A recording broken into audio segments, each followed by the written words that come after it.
வணக்கம்,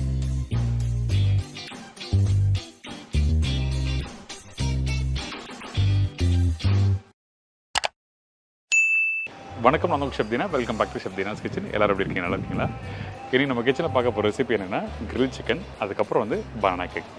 நார்மலாக வந்து இந்த பனானா கேக் பார்த்தீங்கன்னா நீங்கள் வீட்டில் ஈஸியாக நீங்கள் பண்ண முடியும். நம்ம வீட்டில் இருக்க பொருள் வச்சு பண்ண போகிறோம். அதாவது இந்த பழம் வந்து வாழைப்பழம் பார்த்தீங்கன்னா நீங்கள் கொஞ்சம் கலர் மாறினா தூக்கி போட்டுருவீங்கல்ல. ஸோ அந்த மாதிரி டைமில் அந்த பழத்தை வச்சு நீங்கள் வந்து இந்த ரெசிபி பண்ணலாம். ரொம்ப ஈஸி தான். பேசிக்காக நம்ம வீட்டில் இருக்க பொருள் வச்சு தான் பண்ண போகிறோம். அது எப்படி ரெடி பண்ணுறது பார்க்கலாம். அதே டைம் கிரில் சிக்கன். ஒரு கிரில் சிக்கன் சாப்பிட்ணுன்னா கண்டிப்பாக வந்து கடைக்கு போய் சாப்பிட்றீங்க. அதில் வந்து என்ன மாதிரிலாம் மேரினேஷன் பண்ணுறாங்கன்னு தெரியாது நமக்கு. பர்டிகுலராக கலர் பவுடர் போட்டுறாங்க அந்த ரெட் மேரினேஷன் வரதுக்காக.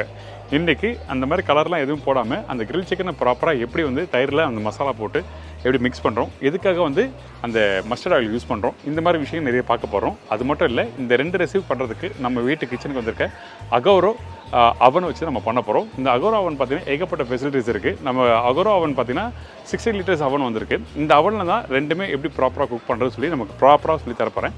அதுக்கு முன்னாடி இந்த ரெசிபிக்கு தேவையான பொருட்கள் பார்த்தலாமா?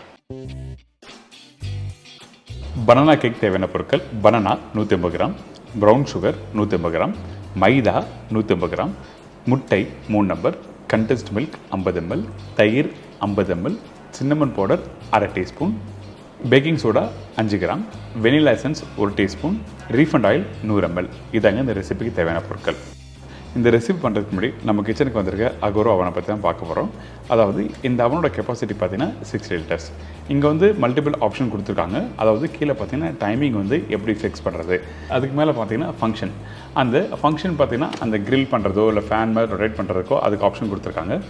தேர்ட் ஃபங்க்ஷன் பார்த்தீங்கன்னா எந்த சைடில் ஹீட் டெம்பரேச்சர் இருக்கணும், அதாவது மேல் சைடு மட்டும் இருக்கணுமா இல்லை கீழ் சைடு இருக்கணுமா இல்லை 2 சைடில் இருக்கணுமா, இந்த மாதிரி ஆப்ஷன்ஸ் கொடுத்துருக்காங்க. 3வது ஆப்ஷன். 4வது ஆப்ஷன் பார்த்தீங்கன்னா டெம்பரேச்சர் 30, 40, 50 இந்த மாதிரி டெம்பரேச்சர் ஃபிக்ஸ் பண்ணி குக் பண்ணுறதுக்கு அந்த ஆப்ஷன் கொடுத்துருக்காங்க. ஸோ இந்த மாதிரி மல்டிபிள் ஆப்ஷன் கொடுத்துருக்காங்க. இதோட ஒரு ட்ரே கொடுத்துருக்காங்க, ஒரு ஒயர் கில் கொடுத்துருக்காங்க, ஒரு ஹேண்டில் கொடுத்துருக்காங்க. இல்லை வேறு எதனா வெஸ்டர்ன் ஆப்ஷன் நீங்கள் பண்ணுச்சுன்னா அதுக்கும் ஸ்கியூவர் கொடுத்துருக்காங்க. ஸோ இந்த மாதிரி மல்டிபிள் ஆப்ஷன் இருக்குது. கண்டிப்பாக வீட்டில் ட்ரை பண்ணி பார்க்கலாம். இப்போ வாங்க இந்த பனானா கேக் எப்படி ரெடி பண்ணுறது பார்க்கலாம். ஃபஸ்ட்டு நம்ம என்ன பண்ணுறோம், நம்மக்கிட்ட இருக்க இந்த நாட்டு சர்க்கரை இதில் போட்டுறோம். அதுக்கு பிறகு இந்த பழம் பார்த்தீங்கன்னா கொஞ்சம் அந்த கலர் மாறாத பழமாக போட்டிருக்கேன். உங்கள் வீட்டில் இன்கேஸ் கொஞ்சம் கலர் மாறின மாதிரி பழம் இருந்தால் சாப்பிட மாட்டாங்க அப்படின்னு நினச்சிங்கன்னா அந்த டைமில் இந்த மாதிரி ரெசிபி பண்ணுறதுக்கு ரொம்ப யூஸ்ஃபுல்லாக இருக்கும். இன்னும் நல்லா டேஸ்ட் எடுத்து கொடுக்கும். சீக்கிரமாக வந்து மிக்ஸ் பண்ணுறதுக்கு யூஸ்ஃபுல்லாக இருக்கும். அதனால தான் நல்லா பழுத்த பழமாக யூஸ் பண்ண சொல்கிறோம். இப்போ 2த்தையும் போட்ட பிறகு நல்லா விஸ்க் வச்சு நல்லா பீட் பண்ணுங்கள். அந்த பழமும் நாட்டு சக்கரை ரெண்டும் ஒன்றா கரைஞ்சிருக்கணும். கரையாமல் அடுத்த ஸ்டேஜ் போகக்கூடாது. இது வெரி இம்பார்ட்டன்ட். ஏன்னா கரையாமல் நீங்கள் மிக்ஸ் பண்ணிங்கன்னா அடுத்தது பார்த்தீங்கன்னா அந்த ஸ்வீட்னஸ் வந்து ஒரு சைடில் அதிகமாக இருக்கும், ஒரு சைடில் அதிகமாக இருக்காது. அதான் விஷயம்.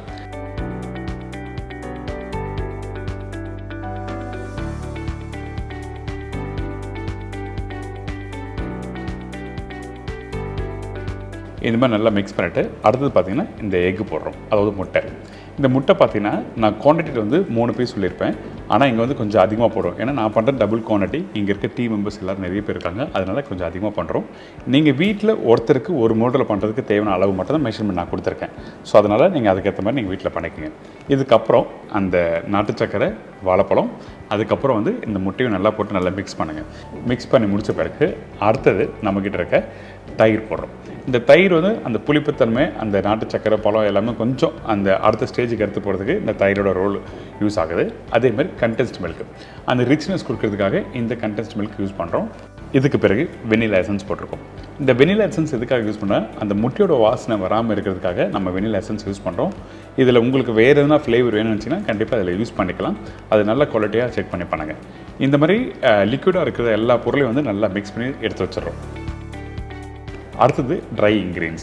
ட்ரையான பொருள் எல்லாத்தையும் தனியாக மிக்ஸ் பண்ணுறோம். எதுக்காக என்ன கேட்டிங்கன்னா மைதா மாவு போட்டிருக்கோம்ல, இந்த மைதா மாவு, சின்னமன் பவுடர், குக்கிங் சோடா, இது எல்லாத்தையும் வந்து நல்லா மிக்ஸ் பண்ணணும். இந்த குக்கிங் சோடா ப்ராப்பராக மிக்ஸ் ஆகாமல் இருந்தால் குக் பண்ணும்போது ஒரு சைடு வேகும், ஒரு சைடு வேகாது, அப்புறம் ஹார்டாகும். இந்த மாதிரி ப்ராப்ளம் வராமல் இருக்கிறதுக்காக நம்ம என்ன பண்ணுறோன்னா ஃபஸ்ட்டு லிக்விட் எல்லாத்தையும் மிக்ஸ் பண்ணிடுறோம். அதுக்கப்புறம் ட்ரை இன்க்ரீடியன்ஸ் எல்லாத்தையும் மிக்ஸ் பண்ணுறோம். இந்த மாதிரி தான் நீங்கள் மிக்ஸ் பண்ணணும் எப்போவுமே வீட்டில்.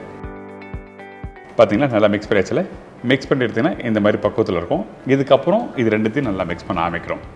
இந்த இடத்துல ஒரு முக்கியமான விஷயம் நீங்கள் கவனிக்க வேண்டிய விஷயம் என்னன்னா, இந்த மைதா இந்த பேட்டரோட நீங்கள் போட்டு மிக்ஸ் பண்ணும்போது விஸ்க் வச்சு வேகமாக நீங்கள் மிக்ஸ் பண்ணக்கூடாது. ஏன் கேட்டிங்கன்னா அந்த மைதா வந்து விஸ்க் வச்சு நீங்கள் அதிகமாக வேகமாக நீங்கள் பீட் பண்ண ஆரம்பிக்கிறீங்கன்னா அப்போ வந்து க்ளூட்டன் ஃபார்ம் ஆகும். அதாவது மைதா வந்து பக்குவம் வந்து மாற ஆரம்பிக்கும். அதனால நம்ம என்ன பண்ணுறோம், இது மாதிரி ஸ்பேச்சுலா வச்சோ இல்லை ஒரு சின்ன கரண்டி வச்சோ நீங்கள் நல்லா மிக்ஸ் பண்ணலாம்.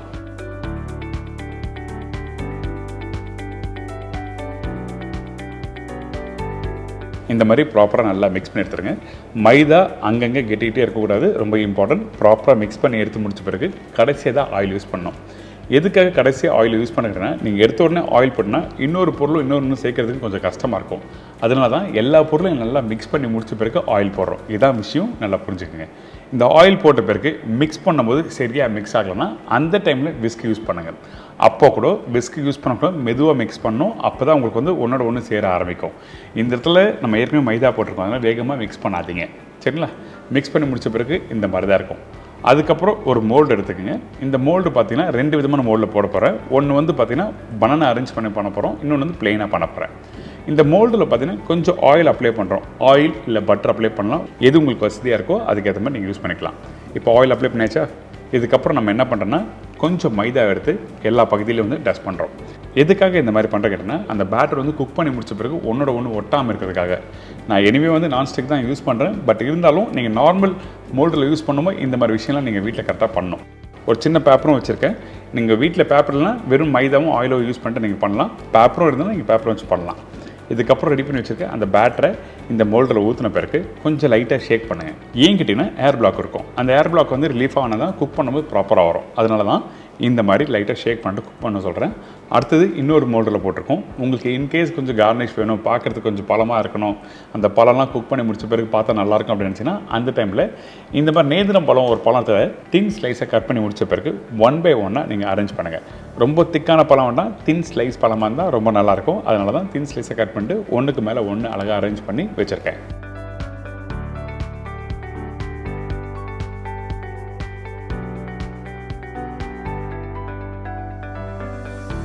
அதே மாதிரி பேட்டர் ஊற்றும் போது வந்து ஃபுல்லாக ஊற்றக்கூடாது, 60% அளவுக்கு தான் மோல்டில் ஊற்றணும், அதிகமாக ஊற்றாதீங்க.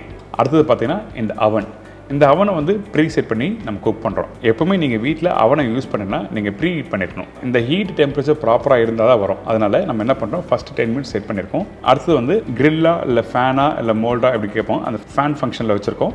மூணாவது வந்து 2 சைடு குக் பண்ண சொல்லிட்டு அந்த ஆப்ஷன் கிளிக் பண்ணியிருக்கேன். தேர்டு வந்து 180 டிகிரி வச்சுருக்கேன்.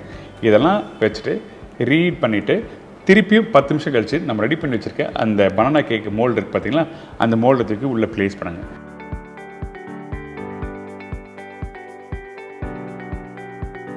திருப்பியும் டெம்பரேச்சர் நம்ம செட் பண்ணுறோம் 180 டிகிரி. அதுக்கப்புறம் 2 சைடு ஆப்ஷன் இருக்க மாதிரி இருக்கும். அந்த 2 சைடு ஆப்ஷன் கிளிக் பண்ணுங்கள். கிரில்லில் குக் பண்ண போகிறீங்களா இல்லை ஃபேன் ஃபங்க்ஷனில் குக் பண்ண போகிறீங்களா, இந்த மாதிரி நிறைய ஆப்ஷன் கொடுத்துருப்பாங்க ஃபேன் ஃபங்க்ஷனில். அதுக்கப்புறம் டைமிங் பார்த்தீங்கன்னா 30 நிமிஷம். இந்த மாதிரி கரெக்டாக செட் பண்ணிவிட்டு அதுக்கப்புறம் அவன்லேருந்து நீங்கள் எடுத்தீங்கன்னா ஒரு அருமையான கேக் ரெடி.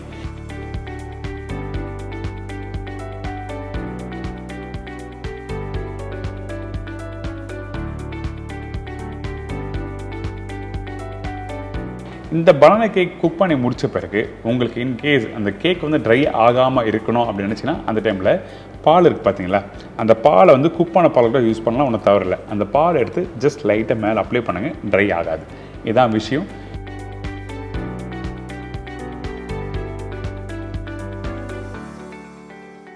இதுக்கப்புறம் கரெக்டாக ஒரு அரை மணி நேரம் ரெஸ்ட் விடுங்க. சூடு ஆறின பிறகு டீமோல்ட் பண்ணிங்கன்னா ஆட்டோமேட்டிக்காக தனியாக வந்துடும். அதுக்கு பிறகு உள்ளே இருக்க அந்த பேப்பரும் எடுத்துகிட்டு உங்களுக்கு பிடிச்ச மாதிரி 1 by 2 இல்லை ஸ்லைஸ் பண்ணியோ அழகாக எடுத்து சர்வ் பண்ணால் வீட்டில் இருக்கவும் நல்லா திருப்தியாக பண்ண முடியும். இந்த ரெசிபிக்கு பட்டர் யூஸ் பண்ண அவசியமே இல்லை, வெறும் ஆயில் மட்டும்தான். இந்த அளவுக்கு சாஃப்ட்னஸ் உங்களுக்கு என்ன, நான் சொன்ன மெத்தட் கரெக்டான ரேஷியோவில் குக் பண்ணுங்கள், ரொம்ப சூப்பராக வரும். ட்ரை பண்ணி பார்த்துட்டு ஃபீட்பேக் கொடுங்க.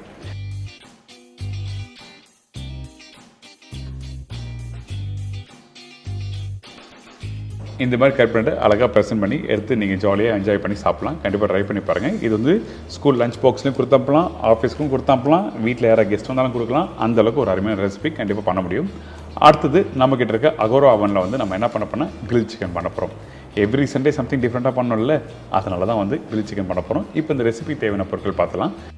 சிக்கன் லெக் பார்த்தீங்கன்னா 3/4 kilo, green chilli paste 2 tablespoon, ginger garlic paste 2 tablespoon, Kashmiri chilli powder 2 tablespoon, மஞ்சத்தூள் 1/4 டீஸ்பூன், சிக்கன் கறி மசாலா 1 டேபிள் ஸ்பூன், மல்லித்தூள் 1 டேபிள் ஸ்பூன், சீரகம் 1/4 teaspoon, chaat masala 1/4 teaspoon, pepper powder 1 teaspoon, kasuri methi 2 tablespoon, கொத்தமல்லி தேவையான அளவு, தயிர் 150 ml, உப்பு தேவையான அளவு, மஸ்டர்ட் ஆயில் மேரினேஷனுக்கு தேவையான அளவு, பட்டர் 1 டீஸ்பூன். இதாங்க இந்த ரெசிபிக்கு தேவையான பொருட்கள். ஃபஸ்ட்டு நம்ம என்ன பண்ணுறோம், கடையில் சிக்கன் வாங்குகிறோம். சிக்கன் வாங்கும்போது இந்த லெக் பீஸ், அதாவது தொடப்பகுதியை பீஸ் மட்டும் பார்த்து வாங்குறீங்க. லெக்குன்னா தை லெக் வாங்கணும். இந்த லெக் நீங்கள் வாங்கும்போது பர்டிகுலராக வந்து அதில் வந்து அந்த ஸ்கின்னை பீல் பண்ணி எடுத்துக்கணும். இன்னொன்று சைடில் இருக்க அந்த கொழுப்பு எல்லாத்தையும் எடுத்துக்கணும்.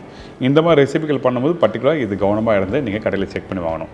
அதுக்கு பிறகு நம்ம என்ன பண்ணுறோம்னா வாஷ் பண்ணிவிட்டு இந்த மாதிரி அங்கங்கே சின்ன சின்ன ஸ்லைஸ் போடுங்க.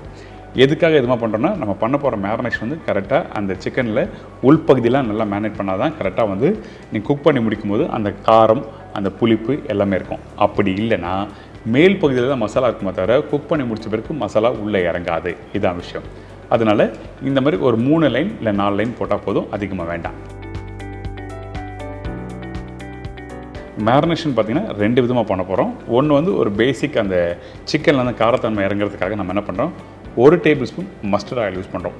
இந்த இடத்துல மஸ்டர்ட் ஆயில் தான் நல்லது, நல்லாயிருக்கும் அந்த மேரினேஷனுக்கு.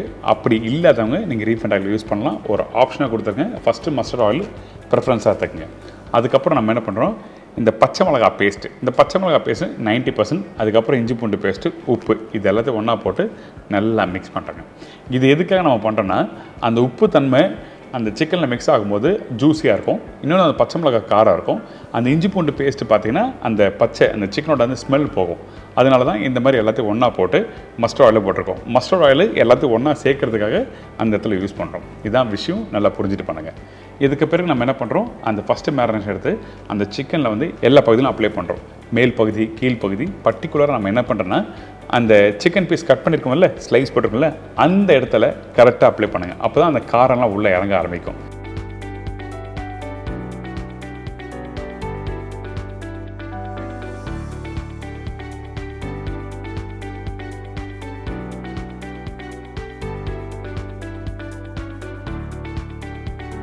இந்த மாதிரி மேரினேஷன் பண்ணி முடித்த பிறகு ஒரு மூடி போட்டு கரெக்டாக ஒரு 20லேருந்து 30 நிமிஷம் ரெஸ்ட் விட்டுருங்க. எதுக்காகனா அப்போ தான் ஊற அந்த சிக்கன் வந்து அந்த சால்ட்டோட தன்மை இதில் இறங்கும் போது ஜூஸியாக இருக்கும், அந்த காரத்தன்மையாக இருக்கும். அடுத்தது பார்த்திங்கன்னா மேரினேஷன் பண்ண ஆரம்பிக்கிறோம். மஸ்டர்ட் ஆயில் போட்டிருக்கோம். அதாவது ஒரு 4 டேபிள் ஸ்பூன் மஸ்டர்ட் ஆயில். அதுக்கு பிறகு நம்ம என்ன பண்ணுறோம், காஷ்மீரி சில்லி பவுடர்.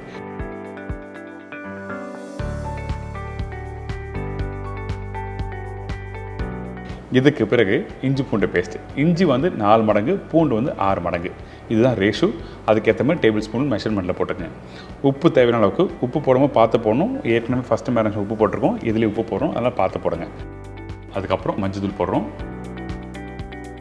தயிர் பர்டிகுலராக இந்த மாதிரி மசாலா மேரினேஷன் நீங்கள் பண்ணும்போது கெட்டியான தயிராக இருக்கணும், தண்ணி தயிர் இருக்கக்கூடாது. தண்ணி தயிர் இருந்தால் கண்டிப்பாக நல்லா இருக்காது. நீங்கள் வீட்டில் கெட்டி தயிர் இருந்ததுன்னா கொஞ்சம் நேரம் வெளியே ஃப்ரிட்ஜ்லேருந்து வெளியே எடுத்து வச்ச பிறகு தண்ணி வெளியே வரும். அந்த தண்ணியை அவுட் பண்ணிவிட்டு வெறும் கெட்டி தயிர் மட்டும் யூஸ் பண்ணுங்கள். இதுக்கப்புறம் இந்த கஸ்தூரி மேத்தி, அதாவது காஞ்ச வெந்தயக்கீரை. இந்த காஞ்ச வெந்தயக்கீரையை நீங்கள் என்ன பண்ணால் ஃப்ரெஷ்ஷாக வாங்கிட்டு லைட்டாக க்ரஷ் பண்ணி போடுங்க. அப்போ தான் கொஞ்சம் அந்த பவுடர் ஆகும். இதுக்கப்புறம் மல்லித்தூள் போடுறோம். இந்த மல்லித்தூள் போட்ட பிறகு சீரகம் பவுடர், பெப்பர் பவுடர். நம்ம ஏற்கனவே கிரில் சிக்கன் பண்ணியிருப்போம், ஆனால் இந்த மேரினேஷன் வேறு. அதனால தான் சீரகம் பவுடர், பெப்பர் பவுடர், அதுக்கப்புறம் சிக்கன் கறி மசாலா பவுடர் யூஸ் பண்ணுறோம். மார்க்கெட்டில் ரெடிமேடாக இருக்கும் பார்த்தீங்கன்னா அந்த பவுடரை யூஸ் பண்ணலாம். அப்படி இல்லாதவங்க மற்ற ஸ்பைசஸ் பவுடரை வச்சு நீங்கள் கம்ப்ளீட் பண்ணிக்கலாம். இப்போ இதெல்லாம் போட்ட பிறகு நல்லா மிக்ஸ் பண்ணுங்கள்.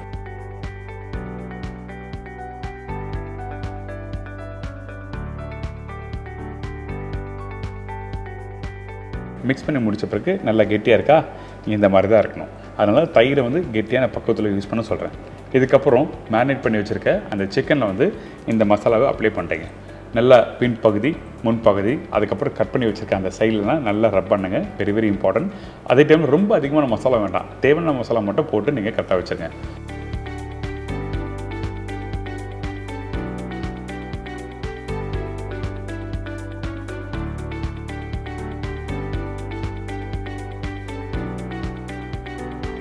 திருப்பி ஒரு 20லேருந்து 30 நிமிஷம் ரெஸ்ட் விடணும். ஏன் சொல்கிறீங்கன்னா, எந்த அளவுக்கு மசாலா அதில் நல்லா மிக்ஸ் ஆகி நல்லா ஊற ஆரம்பிக்கிறதோ அப்போ தான் குக் பண்ணி முடித்த பிறகு உங்களுக்கு வந்து அந்த காரத்தன்மை புளித்தன்மைலாம் இருக்கும். இல்லைன்னு வச்சுக்கோங்க, மேல் பகுதி மட்டும் அந்த மசாலா இருக்கும், உள் பகுதியில் ஒன்றுமே இருக்காது. அதனால தான் நம்ம என்ன பண்ணுறோம்னா இந்த மாதிரி கரெக்டாக மசாலா பண்ணிவிட்டு நம்ம கரெக்டாக ஒரு மூடி போட்டு வச்சிடணும்னு சொல்கிறேன். இதுக்கப்புறம் நம்ம என்ன பண்ணுறோம், அகோராவில் கொடுத்துருக்க இந்த கிரில் ட்ரேயில் வந்து 1 by 1 ப்ளேஸ் பண்ணிவிட்டு அதுக்கப்புறம் ப்ரீ ஹீட் பண்ணுறோம். ஃபஸ்ட்டு 10 மினிட்ஸ் செட் பண்ணியிருக்கோம். அடுத்தது வந்து கிரில்லா இல்லை ஃபேனா இல்லை மோல்டா எப்படி கேட்போம், அந்த ஃபேன் ஃபங்க்ஷனில் வச்சுருக்கோம். மூணாவது வந்து 2 சைடு குக் பண்ண சொல்லிட்டு அந்த ஆப்ஷன் கிளிக் பண்ணியிருக்கேன். தேர்டு வந்து 180 டிகிரி வச்சுருக்கேன். ப்ரீ ஹீட் பண்ணி முடித்த பிறகு திருப்பி அவனை வந்து நம்ம டைம் சேஞ்ச் பண்ணுறோம். கரெக்டாக ஒரு 25 நிமிஷம் 180 டிகிரி கரெக்டாக செட் பண்ணிட்டு அதுக்கப்புறம் குக் பண்ணி எடுத்திங்கன்னா ஒரு அருமையான கிரில் சிக்கன் ரெடி. கண்டிப்பாக ட்ரை பண்ணி பாருங்கள். உங்கள் வீட்டில் எல்லாம் நல்லா விரும்பி சாப்பிடுவாங்க. இந்த மாதிரி தந்தூரி சிக்கனோ இந்த மாதிரி கிரில் சிக்கனோ சாப்பிட்ணுன்னு சொல்லிட்டு நிறைய பேர் கடைக்கு போவாங்க. ஆனால் அங்கே போகும்போது இந்த இடத்துல இந்த மாதிரி கலர் வரதுக்கு என்ன பண்ணுவோன்னா அந்த கலர் பொடி போட்டுருவாங்க.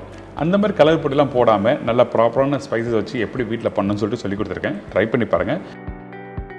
இந்த சிக்கனை எடுத்த பிறகு நம்ம என்ன பண்ணுறோன்னா அந்த சிக்கன் ட்ரை ஆகாமல் இருக்கிறதுக்கு இந்த இடத்துல லைட்டாக பட்டர் அப்ளை பண்ணுறோம். நீங்கள் வேணால் இன்னொரு மேனேஜ்மெண்ட் பண்ணலாம். அந்த பட்டரில் கொஞ்சம் க்ரீம் போட்டு லைட்டாக மிக்ஸ் பண்ணிட்டு அதுக்கப்புறம் இந்த மாதிரி சிக்கனில் நீங்கள் அப்ளை பண்ணால் இன்னும் நல்லா ஜூஸியாக இருக்கும். இது ஆப்ஷன். அப்படி இல்லாதவங்க வெறும் பட்டர் மட்டும் அப்ளை பண்ணுங்கள். இதுக்கப்புறம் கொஞ்சமாக சாட் மசாலா பவுடர் அப்புறம் கொஞ்சம் கொத்தமல்லி போட்டு அழகாக மிக்ஸ் பண்ணி நீங்கள் எடுத்து சாப்பிட்னா ஒரு அருமையான கிரில் சிக்கன் ரெடி. இந்த மாதிரி சிக்கன் நீங்கள் வீட்டில் பண்ணால் வீட்டில் கண்டிப்பாக ஆளுக்கு 2 பீஸ் சாப்பிடுவாங்க. அந்தளவுக்கு ஒரு பெஸ்ட்டான ஒரு ரெசிபி. அதிகமான எண்ணெய் இல்லை, அதிகமான காரமும் இல்லை, கரெக்டான மசாலா உங்களுக்கு சொல்லி கொடுத்துருக்கேன். ட்ரை பண்ணி பாருங்கள்.